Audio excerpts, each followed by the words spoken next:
Жакшылыкта жана такыбачылыкта жардам бергиле бири-бириңерге деп, жана душмандыкта, күнөө иштерде бири-бириңерге жардам бербегиле деп бизге осуят айткан улуу жаратуучу Аллах Таалага чексиз мактоо, даңктоо болсун. Жана силердин эң жакшыңар адамдарга көп пайда келтиргениңер деп бизге хадисин айтып кеткен сүйүктүү пайгамбарыбызга салам жана салаваттар болсун. Урматтуу телекөрүүчүлөр, назарыңыздарда Раян теле долбоору. Бүгүнкү берүүбүздө элге, адамдарга кызмат кылуу деген теманын айланасында сөз кылмакчыбыз. Андыктан биздин бүгүнкү коноктор менен тааныштырып кетсек, устаз Нурбек Орунбаев, Абжапар институтунун ректору жана ошондой эле Самидин кары, Ош облусунун казысы жана Жусупалиев Али устаз, Ош МУунун теология факультетинин доценти. Кош келипсиздер барыңыздар. Жана Акжол устаз, Ош облусунун казиятында окуу бөлүмүнүн башчысы. Барыңыздар кош келипсиздер. Аллах Таалам үй бүлөңүздөргө береке, ынтымак берген болсун. Бүгүнкү берүүбүздө элге кызмат кылуу деген теманын айланасында сөз кылайлы деп чечтик, устаз. Бирок ушул теманы сүйлөшүштөн алдын, бир маек кылыштан алдын ушул тема жөнүндө ой жүгүртүп отуруп, чындап эле карап көрсөм, устаз жана берүүдөн алдын дагы айттым, адамдарга элге кызмат кылуу дегенибизде биз чектелүү гана кебирги маанилерин түшүнөт экенбиз дагы, чыныгы же болбосо бүгүнкү күндө ар дайым пайдасы тийип турган адамдардын ордуну унутуп коет экенбиз да. Ошон үчүн устаз өзүңүз баштап берсеңиз, адамдарга жакшылык кылуу дегенде ислам дининде кандай каралган, ислам дининдеги орду кандай? Бул ислам дининде албетте адамдарга жакшылык кылуу өтө зарыл. Аллах Таалам эң жакшы көргөн жана бул адамдарга жакшылык кылуудагы сооптордун да улуу экендигин Аллах Таалам Куранда да айткан, жана пайгамбарыбыз саллаллаху алейхи вассалам өзүнүн хадистеринде да айткан. Хойрун нас анфаухум линнас. Адамдардын эң жакшысы адамдарга пайдалуусу, пайданы көп жеткиргени дейт. Андыктан бул биринчиден пайгамбарыбыз алейхиссалам өзү кандай адамдарга кызмат кылды. Не деген эбегейсиз, ошол пайгамбар заманынан кыяматка чейин сүйлөсө түгөнбөй турган кызматты адамдарга жасап кетти.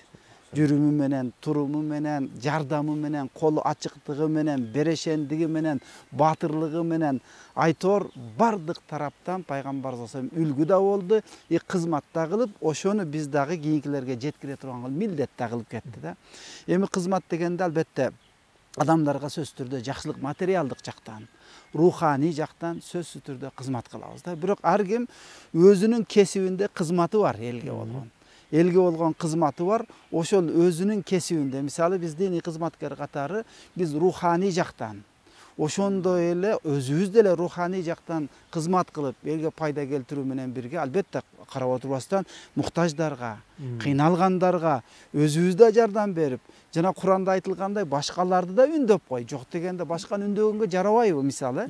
Ошентип башкалар да келип, тууганым кел, могу жерде бир кыйналган бар, мындай кылалы кел деп адам мисалы үйү жокторго үй салып берген жигиттерибиз башын бириктирди эле чыктыбы? Чыкты.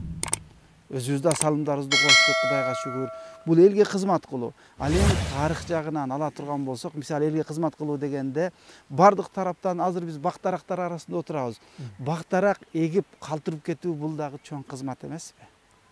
Эң чоң кызмат, көп мөөнөттүү жана анын улуу сооптору да бар экендигин пайгамбарыбыз айтып, өткөндөн кийин дагы соо жетип турат. Жана ошол эккен дарактан эмне болот экен? Садака дагы. Мөмөсүнөн жырткыч келип жеп кетсе да садака, ууру келип уурдап кетсе да садака, бир канаттуулар келип жеп кетсе дагы эккен кишинин атынан садака болуп атса, жана бирөөлөр келип сындырып кетсе, отун көлөкөсүнөн отуруп келип, бардыгынан бул эң чоң кызмат эмеспи? Эми ушуга байланыштуу бир кызык окуяны мен айткым келип калды. Персия падышасы өзүнүн кызматкерлери менен бара жатып, жол жээгинде бир улуу жашы улгайып калган аксакалга көзү түштү. Аксакал өтө картайып улгайып калган, бирок дарак эгип жатат да. Бая дарак эгип жаткан дарагы зайтун дарагы бир 10 жылдан кийин мөмө бере турган дарак. Бирок аксакал өтө карып калган, улгайып калган. Бирок падыша эми ушунун мөмөсүнөн эми бул жейби эмне болот деген мааниде таризде аксакалга сөз айтып калды. О аксакал, сиз бул даракты эгип атасыз, мөмөсүнөн жейм деген үмүтүңүз барбы? Десе аксакал падышага карап туруп, падышам, бизден мурдакылар эгип кетти, биз жедик. Эми биз эгип кетели, кийинкилер жесин деген сөз айтты. Бул сөз чындыгында падышанын жүрөгүнө бата берди да. Ушунчалык падыша да ыраазы болду. Кубанды. Кубангандан айтты, бул аксакал өтө укмуш, даанышман сөз айтты. Биз мурдакылар эгип кетти, биз жедик, эми биз эгип кетели, кийинкилер жесин, кийинкилерге пайда калтырып кетип аталы. Бул данышман сөзүнө 1000 дирхам бергиле деди. Кызматкерлер алып келип туруп, тиги аксакалга 1000 дирхам берди. Падышанын ою боюнча, бул бүгүн эгип атса, 10 жылдан мөмө берсе, будан жебейби деген дагы маани бар эле. Аксакал аны түшүндү дагы, дароо 1000 дирхамды алат дагы. О падышам, элдин эккен дарагы бир канча жылдан кийин мөмө берсе, менин эккен дарагым мына дароо мөмөсүн берди дейт. Дегенден кийин бул сөз падышага дагы жакы берди. Карагылачы дейт. Не деген данышман аксакал, не деген укмуш сөз айтты. Бул сөз үчүн дагы 1000 дирхам бергиле деп, экинчи 1000 дирхамды. Тегилер кызматкерлер 1000 дирхамды алып келип берсе, аксакал 1000 дирхамды алып туруп, не дейт? О падышам, элдин эккен дарагы бир жылда бир эле жолу мөмө берсе, меники экинчи мөмөсүн бере баштады дейт. Буну укканда падышага бул сөз да жагы берди дагы. Укмуш данышман экен. Дагы 1000 дирхам бергиле деди. Эми тез кетип калбасак, аксакал данышман экен, чөйчөгүздүн баарын чыбырып алып койгула дейт, анан басып кетти дейт да. Мына биздин тарыхыбызда бир эле өзүн ойлобостон, өзүнөн кийинкилерди кызмат кылып, өлгөндөн кийин дагы ошол кишиден кызмат калып, элде бир пайда калтырууга аракет жасаган ата бабаларыбыз болгон да. Андыктан кызмат сөзсүз түрдө материалдык жактан, руханий жактан, өзүбүздүн мамилебиз менен, башкабыз менен бардык тараптан элибизге ар тараптан кызмат кылып кетишибиз. Тазалык жагынан болсун, кандай болсо да көчөдө кетип атканда пайгамбарыбыз айтат, адамдарга зыян берип кое турган нерсени алып коюу имандан. Бул дагы пайда, менден кийин келген адам чалынбасын, жыгылбасын, кичинесиби, чоңубу колубуздан келген кызматты кылышыбыз керек. Бул эң сооптуу иштерден. Аллах таалам ыраазы болсун. Жана айткан сөздөрүңүзгө береке берип, телегөөрчүлөр дагы ушул сөздөрдөн кийин өзүнүн элине, жерине, бир туугандарына кызмат кылганга жүрөктөрүндө бир кандай бир даражада ойгонуу пайда болсун деп Аллах таала сурап элек. Устаз айтсаңыз, өз негизи чындыгында мугалимдин орду жана кошкон салымы чоң. Бирок элге кызмат кылуу дегенде көпчүлүк убакта биз жана эфирдин алдында сүйлөштүк, бирөөгө жол куруп берген, суу чыгарып берген, материалдык гана түшүнүктөрдү түшүнүп калабыз да кээ бирде. Ошон үчүн айтсаңыз, мугалимдин, агайдын же окутуучунун, устаттын элге кылган кызматы кандай бааланат? Албетте, мына Казыдамулла дагы жакшы сөздөрдү, жакшы мисалдарды берип кетти. Мен ушул нерсени айтмакчымын да, эфирден пайдаланып. Биринчи ушул Куранды карап туруп, Куран китебиндеги маалыматтарды биз карап туруп, биринчи мугалим бизге бул Алла Таала экендигин айта кетишибиз керек. Экинчи мугалим катары ошого элчи болгон Жебирейил периште. Ал эми муну өрнөктүү кылып адамдарга жеткирген инсан пайгамбарыбыз Мухаммад саллаллаху алейхи ва саллам.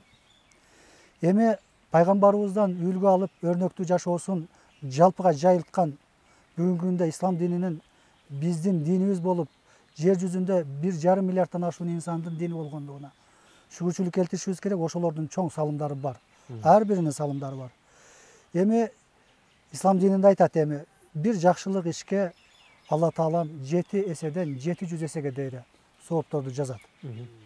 Жамандык иш канчалык өлчөмдө болсо, ошол өлчөмдө гана күнөө жазылат экен. Жамандык нерсени ойлоп туруп, ал нерсени ишке ашырбаган болсоң, анда күнөө жазылбайт. Ал эми жакшы нерсени деле, бир позитивный нерсени ойлоп койсок деле, бизге Алла Таалам соопторду жазат экен да. Эми Дарактардын да мына дарактардын арасында турабыз. Аркандай бар, мөмөлүү дарагы бар, анан мөмөсүз дарактар бар. Ар биринин пайдасы бар. Эми мен Алла Таала мөмөлүү дарактардын эң эле мөмөлүүсү да.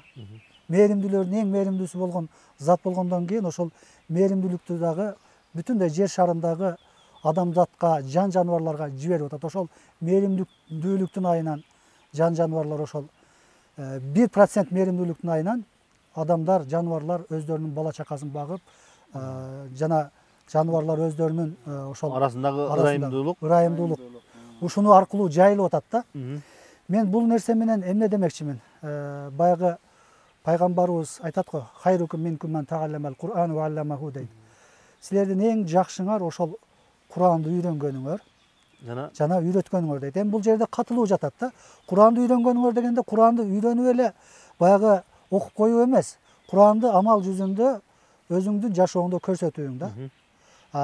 Андан кийин ошол өзүңдүн жашооңдо көрсөткөндөн кийин анан бул нерсени башкаларына жайылтуу бул кийинки сооп иштердин дагы уланып кетүүсү да. Ошон үчүн мен чакырат элем адамдарды, жалпы эле өзүбүздү дагы чакырам. Мен өзүмдү дагы чакырам ушул нерсеге. Себеби дегенде адам баласы өзүн өзү тарбиялоодон башташ керек. Биринчи өзүн нурландырыш керек, анан кийин айлананы нурландырууга аракет кылыш керек. Сөзсүз түрдө. Адам өзү нурлуу болсо, анан айланага нур чачат. Эми бир аалым киши айткан экен, канчалаган адамдар бар, жашап жатышат, бирок мындай жашаганы белгисиз. Канчалаган адамдар бар, жашап өтүп кетишкен, өзү өтүп кеткен, бирок дагы эле анын баркы атак даңкы дагы эле адамдар арасында жашап жатат, адамдардын арасында жашап жаткан сыяктуу да. Биз артыбызды бир кылчайып караганыбызда ушул 3 амалды аткарууга чакырат элем. Бул пайдалуу амалдар да. Бул биринчиси эмне болуп эсептелет? Адам баласынын салих перзент деп коет. Жакшы перзенттерди калтырып кетүүсү. Экинчи, жакшы перзенттерди калтырып кетүү аркылуу ошол перзенттерине алкыш, ыраазычылыктын билдирилүүсү адамга ошол соопторду алып келет. Экинчи, садака жария.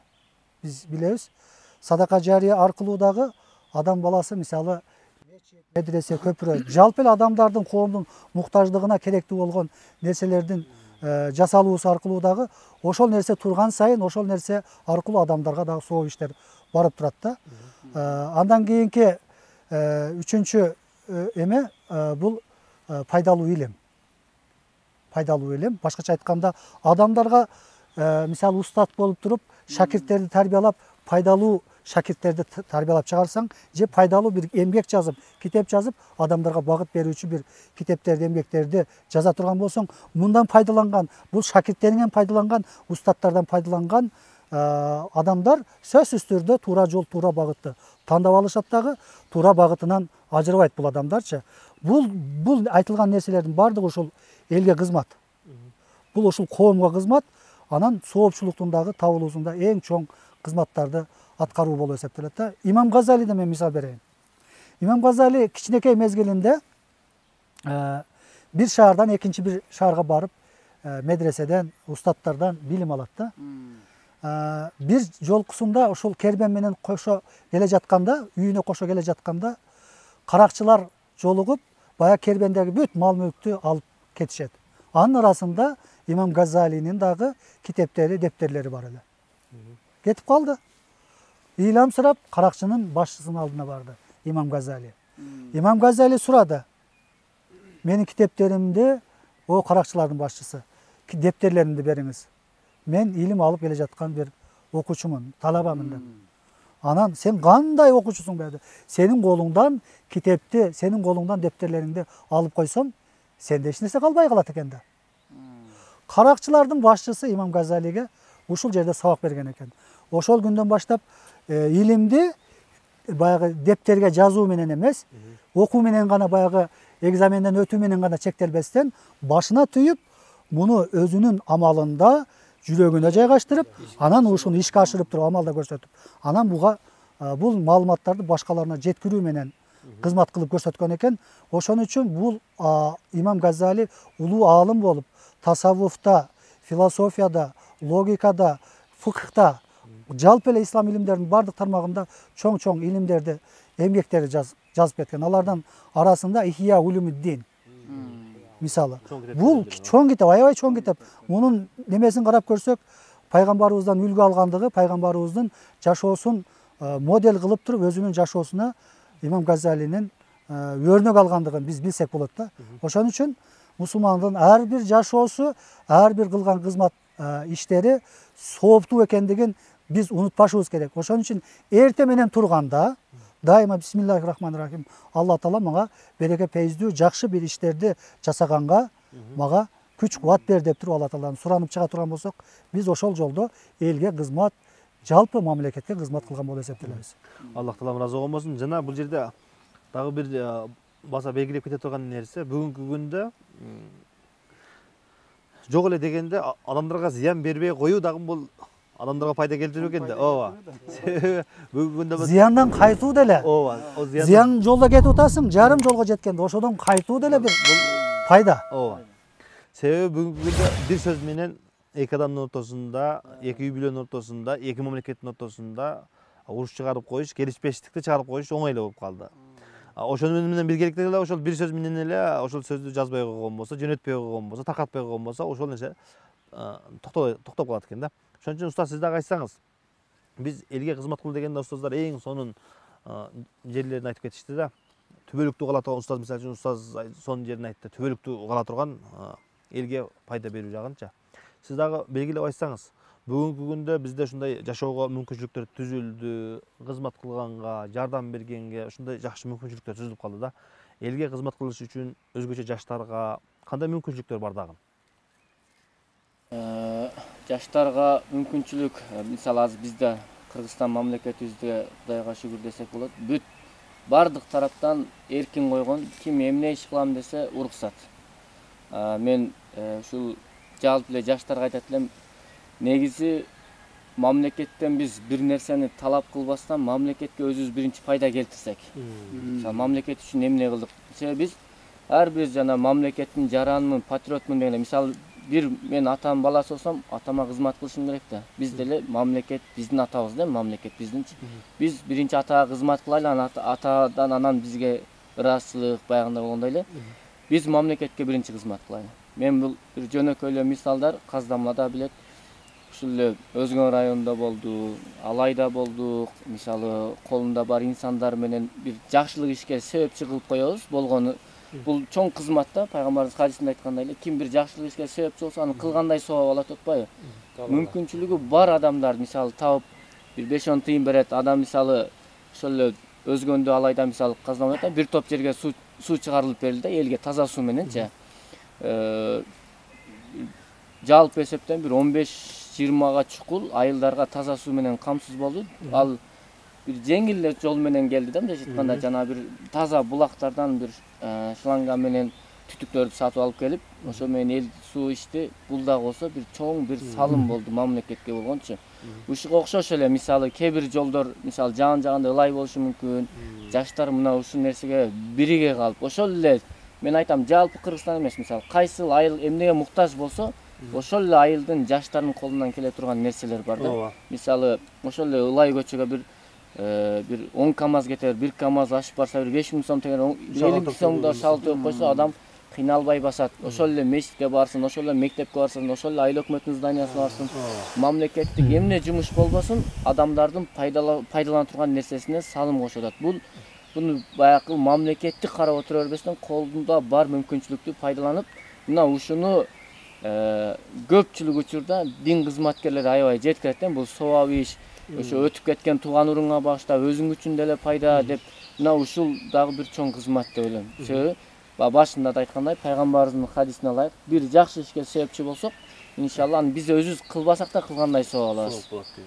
Аллах Таалам ыраазы болсун. Устаз дагы айтсаңыз, башында устаздар жакшы нерсени айтты. Акырында азыр биз бүгүнкү күндөгү бизге берилген мүмкүнчүлүктөрдү кандай пайдалансак деген сөз болуп жатпайбы? Ушуга кошумча кылып айтсаңыз. Рахмат. Эми бул элге кызмат кылуу дегеле мындай жашап аткан адам өзүнүн чөйрөсүнө жашап аткан асылдык милдет катары патриоттулук катары мындай адамдык сыпаттарга байланышкан эң жакшы сапат да. Мгм. Динибизге карай турган болсок, динде эң чоң сооптордун катарында мындай жөнөкөй эле көмүскөдөгү эмес, чоң сооптордун катарына кошкон да. Мгм. Бир имам Газалинин устаз айтып кетти, бир мисалдарынан баштап өтө турган болсок, имам Газалинин бир шагирти мечитте отурганын көрүп калат. Анан такыр ал иш кылбайт экен. Мгм. Элге кызмат кылыш үчүн өзүнө деле баягы жарытып кызмат кылбайт экен да. Мгм. Сөйттөп сурамчылап, тиленчиликке акыры баратканын байкап калат дагы. Мгм. Сен эмне кылып отурасың, мечиттен чыкпай дегенде, мен ушу Кудайдан ырыс сурап эле ушу зикир кылып отурам дегенде, Мгм. эй, сен кичине иштесең болот мындай эшке чыгып элге окшоп. Кудай Таала иштегенге береке берет десе, ал айткан экен, кайра жооп катары шагиртиси бир окуя көргөн экен. Мгм. Устаз, кечиресиз, мен бир окуяны көрдүм. Кудай Тааланын жаратылышынан болгон бир окуяны көрдүм. Ошодон аябай таасир алып, ошол окуя менин мечитке киришиме себеп болду деп. Анан айткан экен, бир жолдо барсам, бир буту сынган, канаты сынган, бир шал жаткан, бир карга жаткан экен, канаттуу жаткан экен. Мгм. Эч бир анын дейт учайын десе канат жок, басайын десе буту жок. Ошого деди Кудай Таала атайын бир кушту жөнөтүп берип, бир башка бир жем чөөлөр, бир нерселерди алып келип берип атканда, мен аябай таң калдым. Ушу буту сынган, канаты сынган каргага ырыскы Кудай Таала берип аткандан мага кантип бербесин деп мечитке кирип кеттим дегенде, Мгм. баягы устазы ачууланып, эй, сен үлгүнү туура эмес алып алыпсың.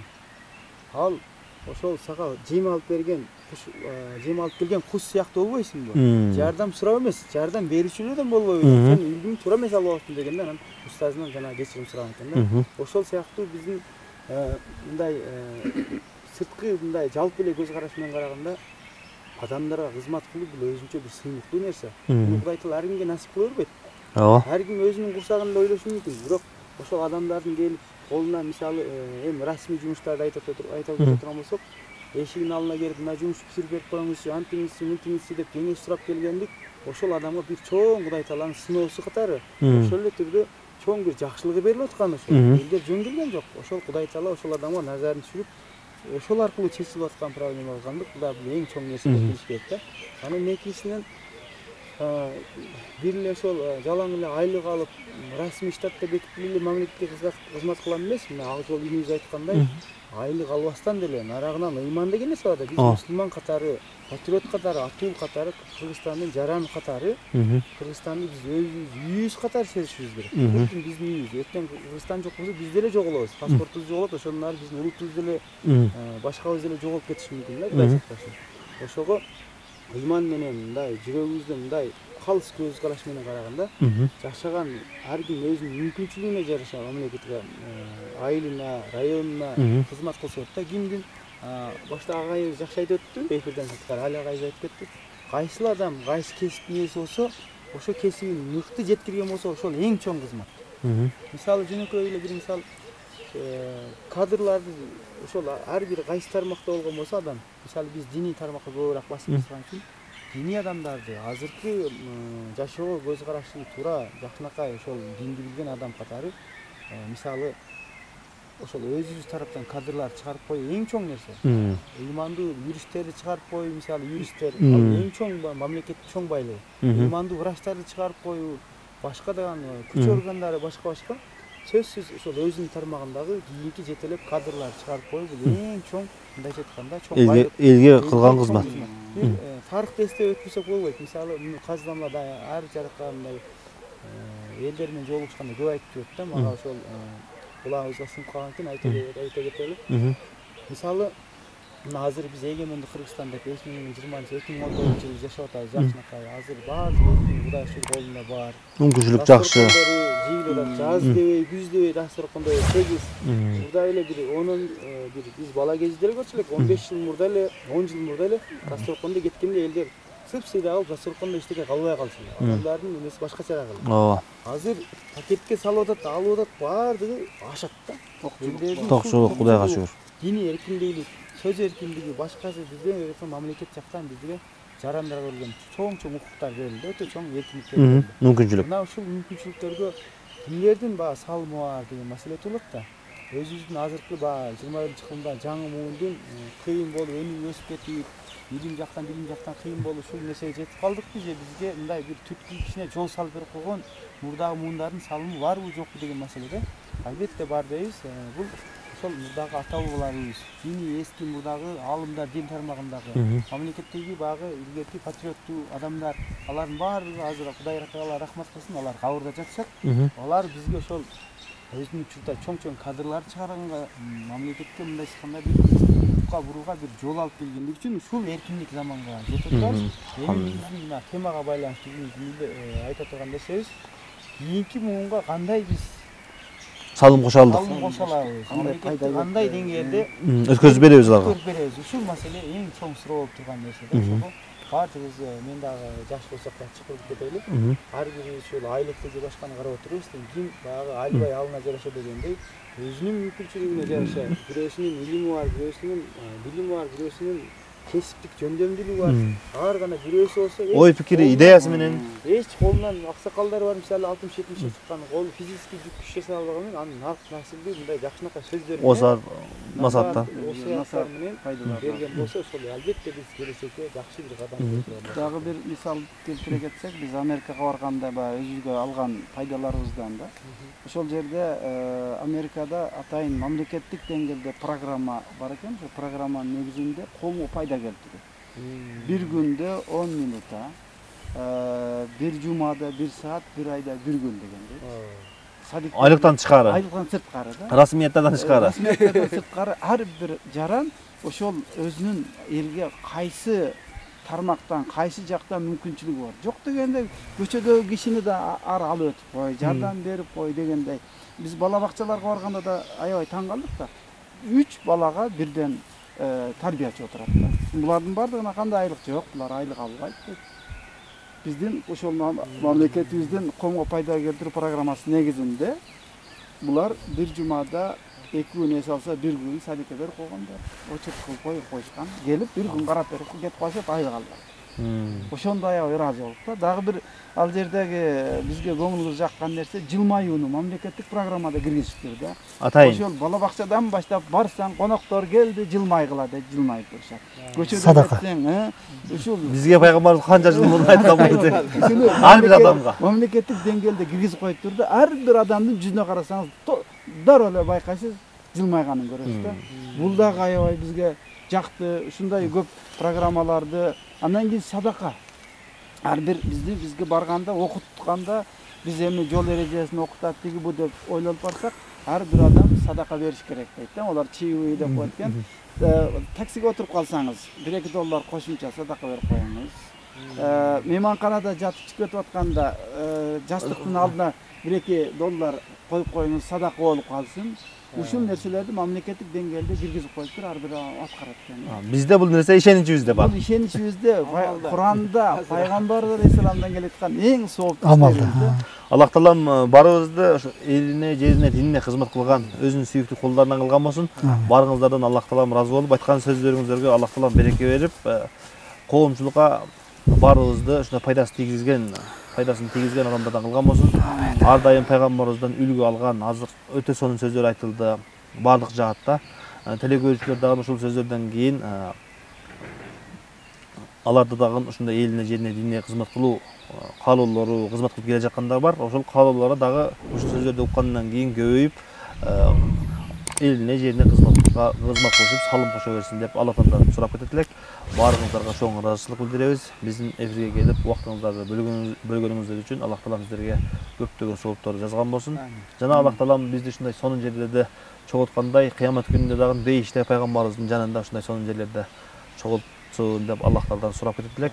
Урматтуу телекөрүүчүлөр, бүгүнкү берүүбүз соңуна чыкты. Аллах таалам барыбызды ушундай сонун жерлерде жана эфир аркылуу чогулткандай, баарыбызды бейиште пайгамбарыбыздын жанында сонун жерлерде чогултсун деп Аллах тааладан сурап кетебиз. Кийинки берүүдөн жолукканча саламатта калыңыздар. Ассаламу алейкум ва рахматуллахи ва баракатух. Ва алейкум ассалам ва рахматуллахи ва баракатух.